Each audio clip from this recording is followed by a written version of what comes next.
राष्ट्रमत या चॅनलमध्ये आपल्या सर्वांचं स्वागत आहे। आज आहे गुढीपाडवा। मराठी नूतन वर्षाच्या आपल्या सर्वांना शुभेच्छा। त्यासोबतच हे वर्ष आपल्या सर्वांना भरभराटीचं जावो। राष्ट्रमत चॅनलतर्फे सदिच्छा। भूतकाळ परकीय चलन राखीव राखण्याचा प्रयत्न करताना स्ट्रक्चरल कमकुवतपणा दूर केला जात नव्हता। यूपीएने विकासदर 8% वरून जवळपास 4% वर आणला। वाईट पद्धतीने अर्थव्यवस्था व्यवस्थापित केली। भ्रष्टाचाराचा बोजवारा उडाला, ज्याने अर्थव्यवस्थेची वाढ खुंटली। कोणतीही प्रतिक्रिया न करता खाणींचं वाटप केलं जात होतं। 2G स्पेक्ट्रम वाटप, कॉमनवेल्थ गेम्समधील भ्रष्टाचार या सगळ्यांमध्ये अर्थव्यवस्था खिळखिळी झाली असल्याचं पियुष गोयल यांनी मुंबई इथं बोलताना म्हटलेलं आहे। देशाला बदल हवा होता, त्यांनी स्वच्छ प्रामाणिक व्यक्तीची निवड केली, मोदीजींची निवड केली। मोदींनी आता भारतीय अर्थव्यवस्थेला भक्कम पाया दिलाय।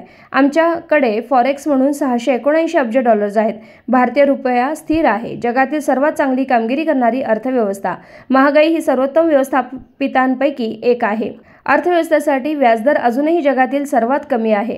आम्ही जगातील सर्वात वेगाने वाढणारी अर्थव्यवस्था म्हणून प्रगती करत राहू, असंही पियुष गोयल यांनी म्हटलंय। 2014 मध्ये वारसाने मिळालेल्या खेदजनक स्थितीतून मोदीजींनी भारताला नवीन उंचीवर नेले। मोदीजींनी भारतातून गरिबी हटवायची आहे। प्रत्येक पेनी भूतकाळातील कोठेही न्यायाकरिता आणि कोणत्याही सिपेजशिवाय खर्च केला जातोय। डीबीटी हस्तांतरण आता पैसे थेट लाभार्थींपर्यंत जातील याची खात्री करते। 30 लाख कोटी रुपये हस्तांतरित करण्यात आले। कधीही कोणत्याही भेदभादाशिवाय किंवा मतपेढीचं राजकारण किंवा तुष्टीकरण न करता फायदा झाला। दुर्बल घटकांना स्वच्छ स्वयंपाकाचा गॅस देण्यात आला। 80 कोटींना मोफत रेशन देण्यात आलं। 55 कोटी लोकांना मोफत आरोग्य सेवेचा लाभ देण्यात आला। सर्वांसाठी स्वच्छ शौचालय सुनिश्चित करण्यात आली। मोदीजींनी आपल्या सर्वांमध्ये पुढे जाण्याची आणि प्रत्येक समस्येवर उपाय शोधण्याची क्षमता निर्माण केली। देशाने छोटी स्वप्न पाहणं बंद केलं आहे। आम्ही आता मोठी स्वप्न पाहत आहोत। सध्याच्या $3 ट्रिलियन अर्थव्यवस्थेतून $30 ट्रिलियन अर्थव्यवस्था बनवण्याचं आमचं लक्ष्य आहे। इतके वेगानं आम्ही वाढ होणार असल्याचंही पियुष गोयल यांनी म्हटलं। प्रत्येक गावातून किमान एक सीए आत्मसात करण्याची क्षमता भारताकडे आहे। त्यासाठी आपण प्रयत्नशील राहिलं पाहिजे। भारताला महासत्ता बनवण्याचं सर्व साहित्य आपल्याकडे आहे। आपण जागतिक अर्थव्यवस्थेचे वाढीचे इंजिन आहोत। आम्ही जगाला इथं उत्पादन करण्याची आणि स्पर्धात्मक दर म्हणून जगाची मागणी पूर्ण करण्याची संधी प्रदान करतो। जेव्हा मी इतर देशांसोबत FTA करतो तेव्हा माझ्याकडे राष्ट्रासाठी अधिक मागणी करण्याचं धैर्य असतं, कारण आपल्याकडे तसे करण्याची ताकद आणि इच्छाशक्ती आहे। गेल्या 10 वर्षातील कामामुळेच हे शक्य झालं असल्याचंही पियुष गोयल यांनी स्पष्टीकरण दिलं। पियुष गोयल मुंबईतील कोरा केंद्र बोरिवली इथं हजारो सीए आणि विद्यार्थ्यांशी बोलत असताना त्यांनी हे वक्तव्य केलेलं आहे।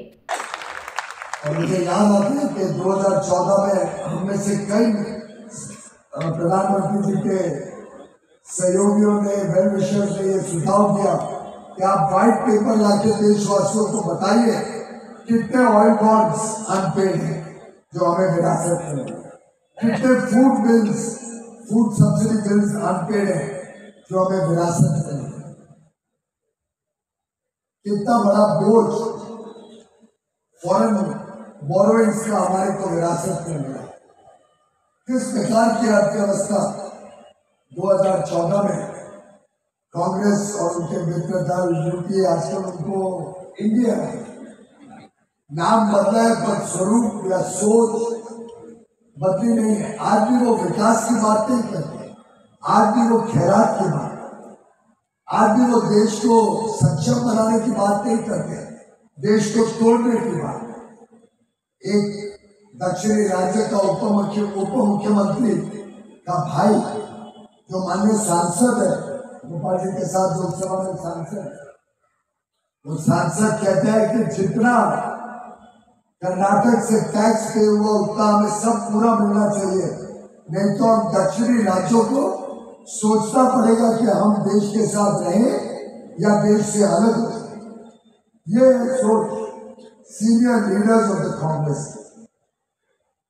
अगर इस सोच से देश चलेगा तो मित्रों, कल उड़ीसा, पश्चिम बंगाल और झारखंड, छत्तीसगढ़ अगर तय कर ले कि कोयला तो हमारे पास है, कोयले से बिजली हम ही इस्तेमाल करेंगे, तो आप सोच लीजिए आप सबका क्या भविष्य होगा।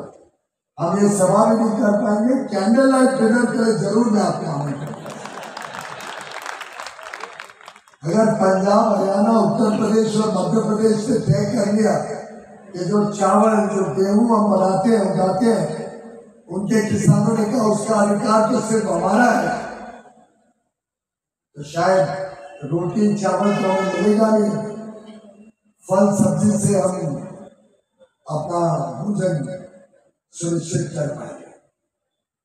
ये जो सोच है देश को टुकड़ों में बांटने की, ये जो सोच है समाज को बांटने की, ये जो सोच है कि गरीबों को गरीब रखो, वंचित रखो और चुन चुन के लोगों को लाभ दो, जिससे वोट बैंक पॉलिटिक्स और अपीजमेंट पॉलिटिक्स के तहत सरकार चल सकती है। इस सोच को जड़ से निकालने का काम नरेंद्र मोदी ने 10 वर्ष में किया। मोदी जी ने बीड़ा उठाया कि हमको देश से गरीबी को पूरी तरीके से खत्म करके हर गरीब को आत्मनिर्भर बनाना, हर गरीब को मौके देना, उनको स्वावलंबी बनाना, उनका आत्मविश्वास जागृत करना, उनको रोजमर्रा की समस्या रोटी कपड़ा मकान स्वास्थ्य शिक्षा बिजली सड़क पानी, आज के परिप्रेक्ष्य में डिजिटल कनेक्टिविटी, इन सब चीजों से मुक्ति के लिए कि ये सब तो उनको हर एक व्यक्ति को 140 करोड़ भारतवासियों को अधिकार के रूप में ये सब चीजें।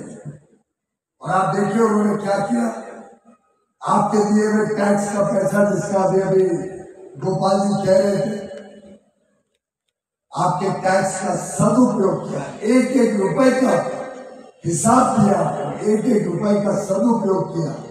एक पूर्व कांग्रेस के प्रधानमंत्री की तरह नहीं कि भाई मैं तो 100 रुपए भेजता हूं, भ्रष्टाचारी और मेरे मित्र और मेरे बीच के दलाल बिचौलिए 85 पैसे बीच में बर्बाद कर देते हैं, गरीब तक पहुंचते पहुंचते तो मात्र 15 पैसे पहुंचते। प्रधानमंत्री मोदी जी ने कभी अपने आप को निहत्ता नहीं था, कभी उन्होंने कमजोरी नहीं दिखाई।